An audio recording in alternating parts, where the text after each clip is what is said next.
Have you ever been watching the newest Hollywood blockbuster and think to yourself, why does this look so clean and almost fake?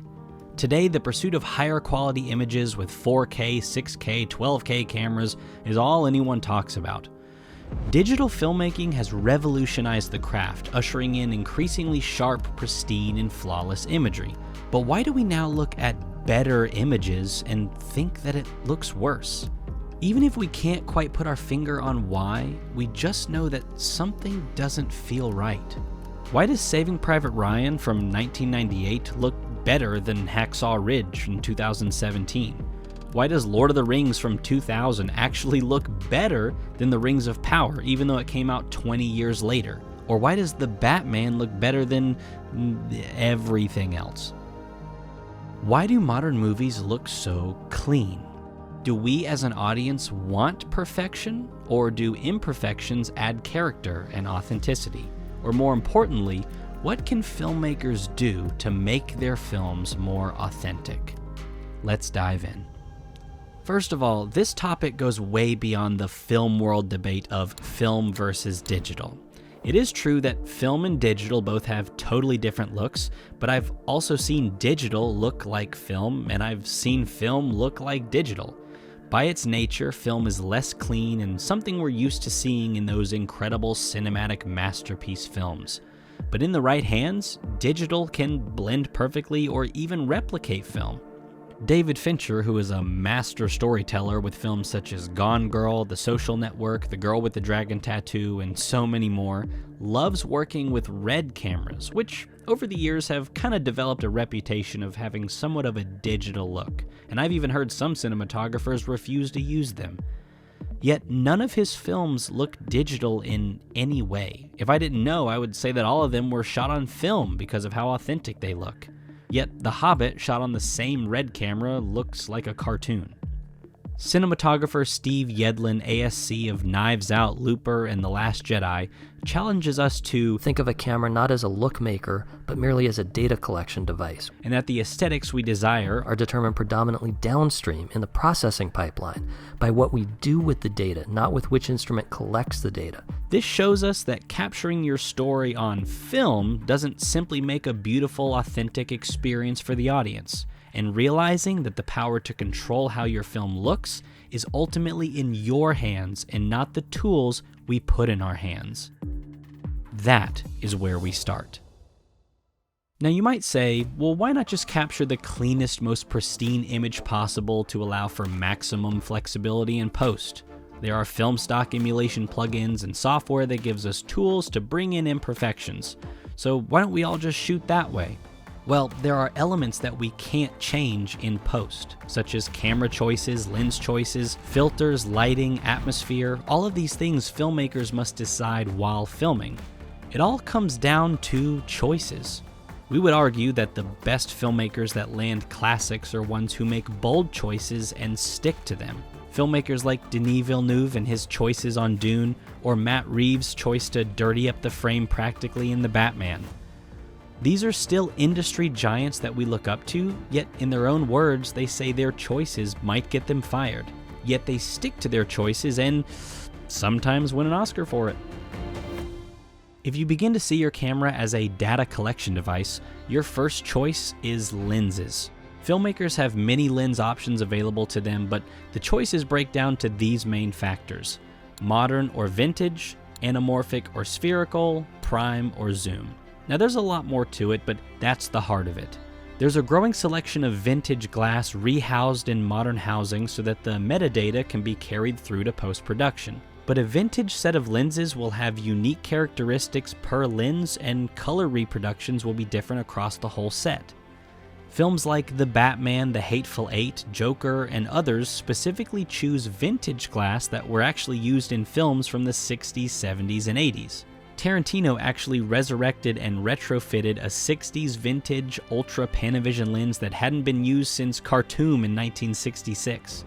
Mission Impossible Dead Reckoning Part 1 also used the exact 40mm Panavision lens on its Venice shoot that was used in the very first Mission Impossible film. The Batman used alpha anamorphic lenses that fell off drastically from the center focus, and the edges of the lenses were soft and brought the attention to the center of the frame.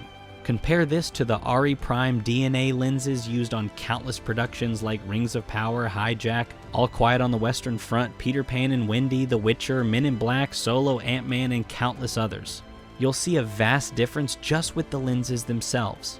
Most of these examples are heavily graded and stylized, but if we look at these wide shots from All Quiet on the Western Front, there's a slight vignette from the grade in post, but underneath, the color is super pristine, crisp, and clean. Something that doesn't seem to match a gripping World War I story from the trenches. And even though it's still a fantastic film, imagine if All Quiet on the Western Front was shot like The Batman. What an immersive experience it would become. Dynamic range and incredible digital sensors combined with advancement in color grading allow for infinite zones and touch-ups on footage today where images are technically perfect, but really just flat. Many times you can tell they're in a studio lit with LEDs, unlike films that used natural lighting and a simpler grade. Great cinematography is all about depth and separation through lighting. The biggest mistake I see in filmmaking today is thinking that they should add more light to make the image look better. And it technically does look better by not having shadows on faces or to remove any darker areas in scenes, but does it actually make it better for us as an audience? Let's look at Ticket to Paradise. It's almost as if comfort was more important than the visual results. The film looks technically perfect, details in the shadows and the highlights, exposed and graded well, but is it too perfect?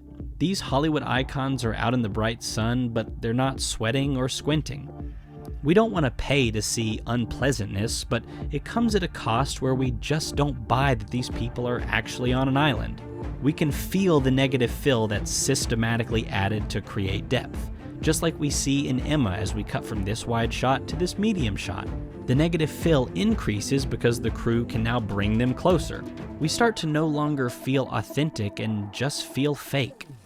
The Batman was lit very dimly, even too dark for some audiences, but their use of lamps and lighting added to what really feels like a realistic Gotham City. It was lit like you were standing right there. Whether you preferred the lighting or not, you were right there in the middle of Gotham City. A film like The Batman can't look like Gerwig's Barbie, Lerman's Elvis, or Parker's Ticket to Paradise because of audiences' expectations. But you can't argue with the fact that The Batman looked better than all of those films. We all love Nolan's Dark Knight trilogy, but comparing them to The Batman are still two vastly different images.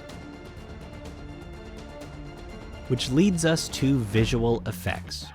Modern movies are generally more reliant on visual effects than the previous century of films shot on film. Shooting imagery with little to no VFX allowed for more choices to be made in camera because you're shooting the world right in front of you rather than building it later. VFX-heavy films often need basic, even plates, and modern lenses that digitally connect with the camera to provide metadata are highly effective in streamlining the process. This was very important to Rings of Power, and many blockbusters utilize countless different effects houses to hit their deadlines, so it's best not to complicate the workflow. Yet we can return to The Batman and Dune, the latter being very effects heavy, but their vision was solidified in development and all choices push a unified style and design forward and did not get lost in the VFX. The Batman took a practical approach, shooting in the LED volume and trying to capture as much as possible in camera through the glass rather than adding it later on top of the glass.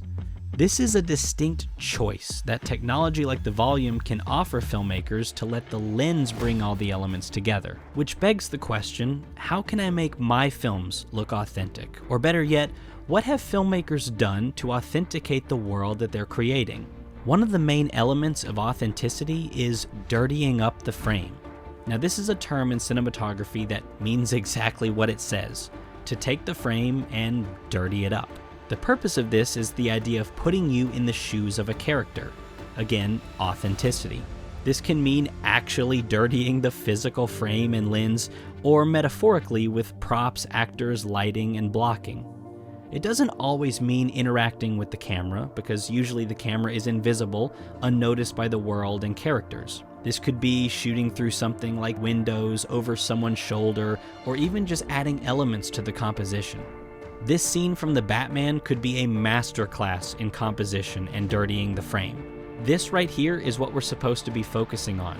But we have an out-of-focus table on the bottom, a plant taking up almost the entire left side of the frame, multiple lamps, people in the background, people walking in front of the camera. This is not sloppy. This is purposeful and authentic. It makes you feel like you're really there. But sometimes dirtying the frame does in fact interact with the camera. Rain splatter on the lens in The Batman, blood splatter in Children of Men, lens flares, even condensation on the lens in The Revenant makes the audience aware that there is a camera capturing the moment, further connecting the viewer to the world that they're watching. Almost voyeuristic. In fact, in The Batman, Greg Fraser actually put silicone on glass and put that on the lens. This would make sure that raindrops would actually interact and the lens itself would get smudges. Talk about dirtying the frame. Sometimes the camera becomes the point of view of a character, like we experience in the first Mission Impossible, The Batman, or even being on the field again in Children of Men. The point is, as a filmmaker, don't be afraid to get dirty with your framing. Instead of asking, how can I improve this shot? Ask yourself, what lights could I turn off? What can I add to my frame to be more authentic? How can I block this scene differently? Don't be afraid to not be perfect. What these films have shown us is exactly what we're craving as an audience. Even if we don't know why a film doesn't look right, all of it comes down to authenticity and choices. Authenticity should be sought after, not perfection. To sum it all up, film is both an art and a business. And when we say that modern movies look clean or fake, we're not necessarily saying they look bad, they're technically perfect. Perfectly exposed, perfectly focused, perfectly lit. You see, big studios avoid risk, and I believe that this plays into a big part of why modern movies look the way they do. Indie filmmakers seem to have a vision that drives their art regardless of a big paycheck, which is why we see more soul in independent films than we do out of bigger blockbusters. The best examples that we see of a unified vision throughout the entire process to escape that clean and fake look begins with choice. Making a choice for your vision and sticking to it, not playing it safe. Audiences respect that, and if you make movies that you want to see and not movies that you expect others want from you, then you could find your audience and your film could end up cemented in cinematic history. If you'd like to learn more about how to take your own projects and stand out from the competition, you can check out our full course at tomorrowsfilmmakers.com. We have over 1,200 training videos and over 100 hours of content on every single aspect of filmmaking taught by leading professionals in the film industry. With over 40,000 students from all around the world, a lifetime membership to our award-winning online film academy is only $97. If you'd like to take your skills to the next level, check out tomorrowsfilmmakers.com and learn all the skills that you need to succeed. And remember, don't be afraid to not be perfect.